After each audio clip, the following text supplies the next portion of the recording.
pesar de haber recibido una sólida educación cristiana durante mi infancia, arrastrado, a pesar mío, por el gran movimiento de protesta de las estructuras de la sociedad de la época, fue un afiche publicitario sobre la meditación trascendental que me llevó a iniciarme en la meditación que proponía. Una técnica que se presenta como una vía simple, fácil y eficaz para llegar a estados superiores de conciencia que llevan a una autorrealización plena. Es así como me convertí yo mismo en un iniciador de esta técnica de meditación. Conocí al gurú Maharishi Mahesh Yogi, gurú de los Beatles, a quien le simpaticé y recíprocamente. Le pregunté si me podía quedar con él, porque para mí se trataba realmente de una búsqueda de sentido. Yo quería ir hasta el fondo de este proceso que yo había comenzado practicando la meditación trascendental. Él me llevó como su discípulo, se podría decir en un lenguaje occidental, su secretario personal, pero era mucho más que eso, porque esta función tiene una dimensión espiritual. Fue así como con él le di casi 3 veces la vuelta al mundo, pero principalmente pasé durante 4 años largos periodos en los ashram del Himalaya, donde pude profundizar tanto en la doctrina hinduista y como en la budista, y sobre todo sobre las prácticas que conducen a las famosas experiencias del samadhi, el moksha, del nirvana y del satori.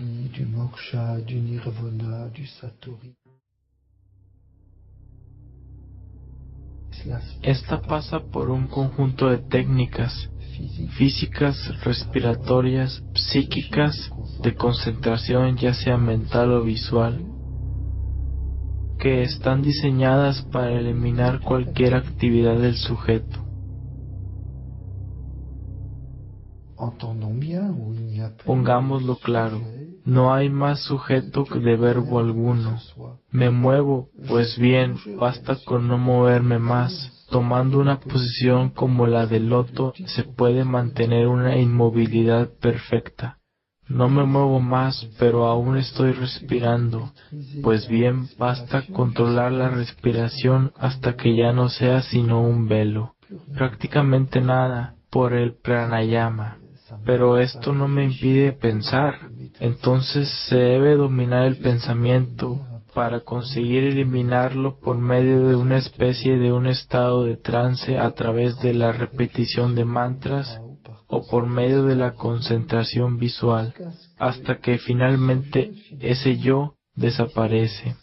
Efectivamente, la fascinación de la experiencia es que no hay más sufrimiento posible puesto que ya no hay más un yo.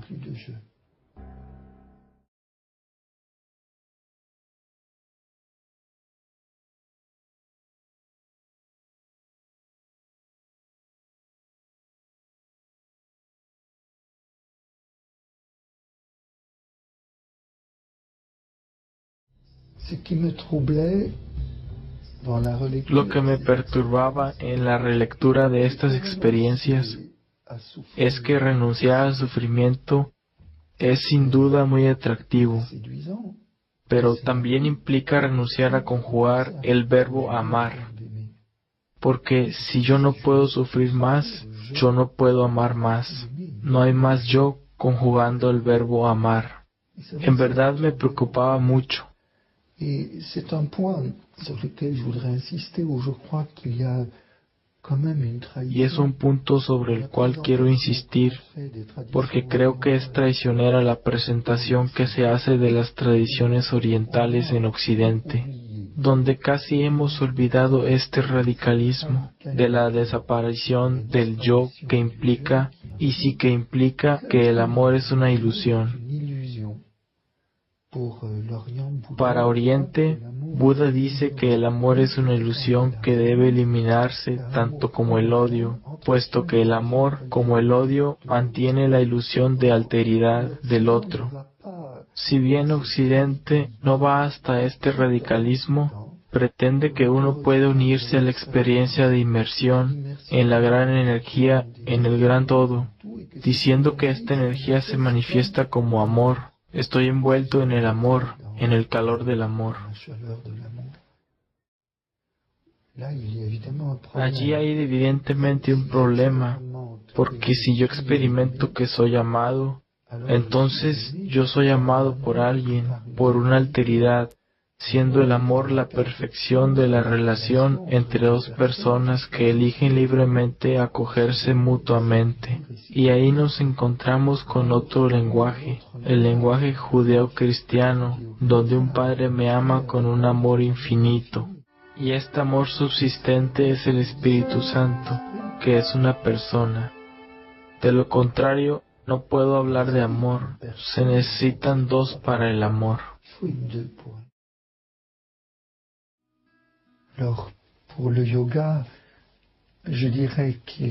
Yo diría que no hay yoga cristiano, sino que hay cristianos que hacen yoga.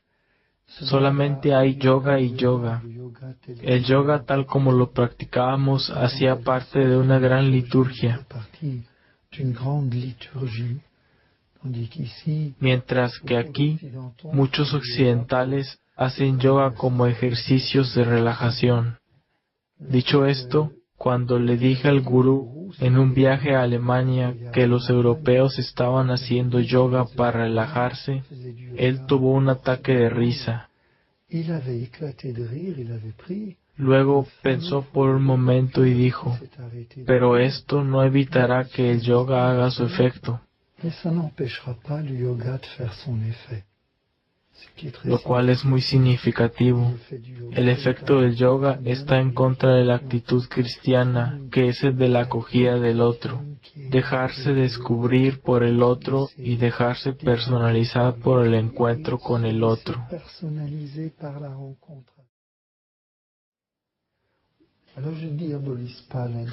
No satanizo el hinduismo, pues hace parte de las grandes tradiciones religiosas que son la expresión de esta búsqueda humana de Dios.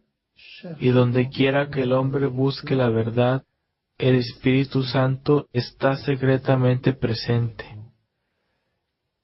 Pero hay una radicalización en el hinduismo que obviamente yo no puedo seguir. Me explicaré por medio de una comparación entre la muerte de Buda y la de Cristo, que realmente me golpeó. Buda está enfermo, llama a sus discípulos, les da las últimas instrucciones, se pone en posición de loto, se retira hacia el nirvana con su pequeña sonrisa característica. Se retira a tal punto que muere, es decir, abandona su cuerpo.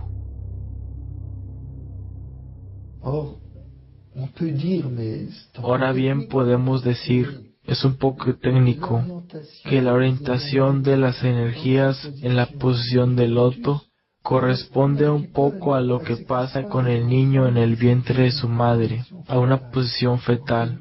Hay pues una concentración sobre él, una implosión. En cambio, Cristo muere completamente desplegado en un grito, con los brazos abiertos, en una donación total de sí mismo.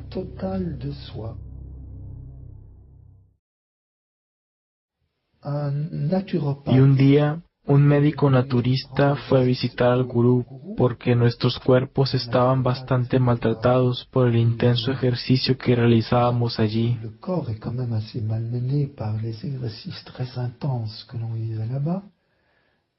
Este naturista era cristiano, y como yo era el secretario personal del gurú, aunque no se le llama así, debía pasar por mí para encontrar al gurú. Entonces, en espera de la reunión, nos pusimos a conversar, y él me preguntó, ¿usted fue un cristiano? ¿Usted está bautizado?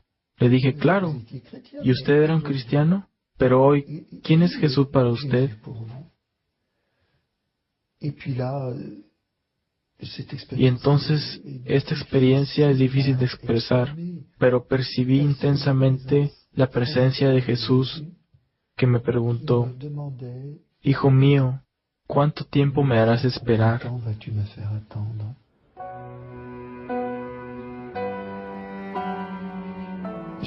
Me di cuenta que era amado incondicionalmente, que no había ninguna sombra de juicio en la mirada, en la presencia que estaba allí cerca de mí, que no era sino compasión y misericordia. Y de repente, Dios mío, me encontré de pie, pero con una fuerza increíble, y de pie entendí: sabes lo que tienes que hacer. Sí, yo sabía efectivamente que en realidad ya no estaba en mi lugar al lado del gurú después de semejante experiencia. Pero mi regreso a Bruselas fue inmediatamente agitado.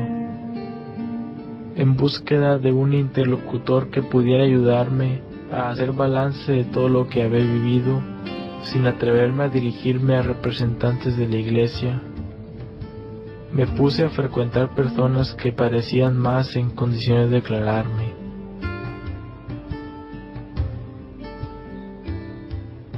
Parecían al corriente de algunas concepciones transmitidas por el hinduismo, tomando como referencia a los evangelios. Puse mi confianza en este grupo que se decía cristiano.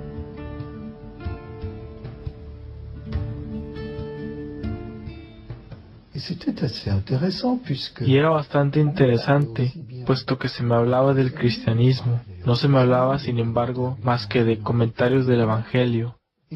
Y se me hablaba también de energía, lo que me recordaba a la India, de reencarnación. ¡Qué bien! No lo sabía, pero había entrado en una escuela esotérica, una escuela crística, pero para nada cristiana.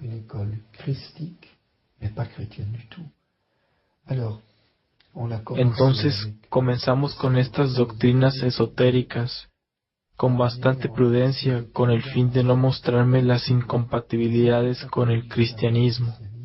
Luego dimos el giro al ocultismo. Se dijo a este joven convertido que el Señor le había dado dones extraordinarios y que debía, en nombre de la obediencia al Evangelio, ponerlos al servicio del próximo. Y me vi involucrado en prácticas ocultas, en el ámbito de lo que se llamaría hoy terapias energéticas, es decir, manipular las energías ocultas con el fin de obtener curaciones. Me volví amigo de un terapeuta naturista, y al estar en contacto con él, descubrí que las técnicas orientales habían desarrollado en mí una gran capacidad como medium, que me invitó a explotar utilizando las fuerzas ocultas sobre las cuales podía conectarme sin dificultad.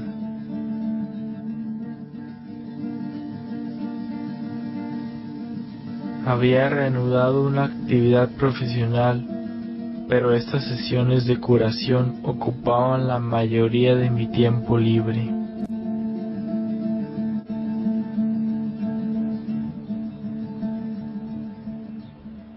Je voyais des effets assez, oui, disons-le, assez spectaculaires. Veía efectos bastante espectaculares.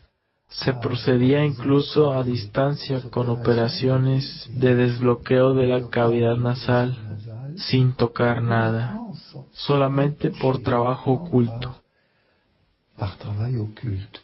¿Y las personas eran de verdad sanadas? Si la gente es sanada por esta clase de prácticas, respuesta no. Hay un desplazamiento del síntoma, pero eso también lo supe mucho más tarde. ¿Cuántas veces observa que una persona recibe una curación oculta y el síntoma desaparece, pero 15 días más tarde hay otro síntoma? ¿Pero cuál es el problema? Vuelvo a esta sesión y el síntoma desaparece de nuevo, y así sucesivamente. Pero no, hay una alineación progresiva de la libertad, hay un vínculo que se instaura. Il y a un lien qui s'instaure.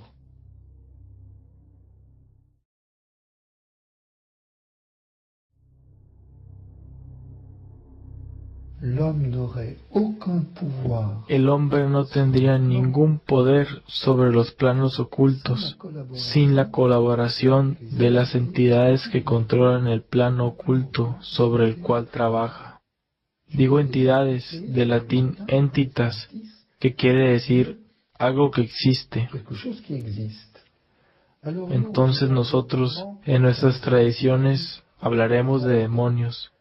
Son espíritus inteligentes que tienen la capacidad de pensar, de querer y de trabajar con el hombre, de llamarlo aunque no como nosotros hablamos aquí. pas comme nous le parlons ici. Y así vemos que todas las tradiciones cristianas u otras nos ponen en guardia contra toda forma de alianza, de colaboración con estas famosas entidades. Y es allí donde justamente el trabajo en el ocultismo o la magia se vuelve peligroso, no a causa de las energías, sino debido a la colaboración. Saben, puedo remontarme a San Agustín sobre este análisis acerca del poder de apagar el fuego. Por medio de una fórmula que se pronuncia, se llega a eliminar los efectos de una quemadura, no solo el dolor, sino también la herida. La sensation, la douleur disparaît, mais la plaie aussi va disparaître. Pero, ¿cómo puede el hombre tener tal poder? Agustín dice, no es el hecho de pronunciar esta fórmula. Usted no es Dios creador. Su palabra no es creadora. Otros dicen, pero es una oración. Es falso, se reza al fuego. Pero hablarle al fuego no es dirigirse a Dios. Curar instantáneamente una quemadura es imposible. El Espíritu puede hacerlo trabajando con el plano oculto. No hablo del Espíritu Santo, sino de los demonios. Por lo tanto, pronunciando esta palabra, ustedes contactan al Espíritu para que intervenga. De paso, entendieron que si les diera esta fórmula y que ustedes la pronunciaran, no funcionaría porque no están aliados con el Espíritu. Por el contrario, si su abuela les dice, tengo el poder de apagar el fuego, envejezco, ¿quieres recibirlo? Pueden decir, sí, abuela, quiero hacer bien. Eso basta, aceptaron, entre comillas, el don, el poder. Es decir, el Espíritu lo reconoce y de ahí en adelante, mientras que hace 5 minutos la fórmula no funcionaba cuando la pronunciaban, ahora que la recibieron de su abuela, ustedes se unieron a una tradición. Ahora funciona. Ven que no es la fórmula en sí, es simplemente que es necesario inscribirse a un linaje iniciático. Es una iniciación implícita en el consentimiento que se dio al recibir el poder. Solo progresivamente fue que tomé conciencia de una enajenación sutil a raíz de este trabajo con esas entidades, sobre todo cuando un día se manifestaron. Es uno de esos momentos que no se olvidan fácilmente. Trabajábamos a menudo en grupo en las manipulaciones que llamábamos colectividad magnética, y en un profundo silencio oí a alguien llamarme y respondí, ¿sí? Pero nadie me llamaba. Eso se repitió varias veces y me dije, pero aquí hay un problema, no hay nadie exteriormente y no es la voz interior, claramente se reconoce la diferencia. Y yo estaba muy preocupado. Entonces se lo comenté a los dirigentes del grupo, que sonrieron y me dijeron, nada, para nada, no te lo hemos dicho, es evidente, tú no puedes ejercer tales poderes sin la ayuda de los espíritus, son ángeles sanadores. Bueno, a un ignorante se le pueden decir muchas cosas, y se me refirió al libro de Tobías. El ángel que acompañó a Tobías, quedé más o menos tranquilo. Continué ejerciendo con la ayuda de estos supuestos ángeles sanadores hasta el día en que me trasladé a París, en Francia.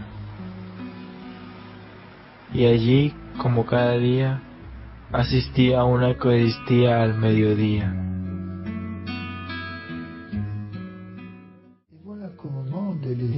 Y ahí que en el momento de la elevación, por Él, con Él y en Él, escucho a estos famosos ángeles sanadores blasfemar vergonzosamente de Cristo presente en este sacramento. Estaba petrificado. En ese instante comprendí que había sido engañado, abusado. Al final de la celebración, busqué al sacerdote en la sacristía y le conté mi historia. Y me respondió: «Eso no me asombra. Soy el exorcista de la diócesis». Y este detalle es muy importante. Iba todos los días a misa y no pasaba nada. Los espíritus, las entidades se ocultaban. Sabía muy bien que allí era mejor quedarse quieto. Pero la autoridad que reposaba en este sacerdote los obligó a rebelarse para poder hacer la gran limpieza. Se imaginarán que no estaba nada orgulloso.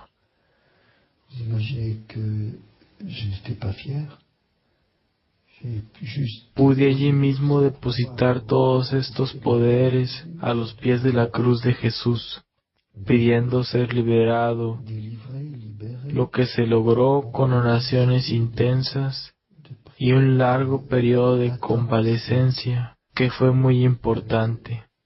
Et puis surtout une longue période de convalescence aussi, qui ont été très...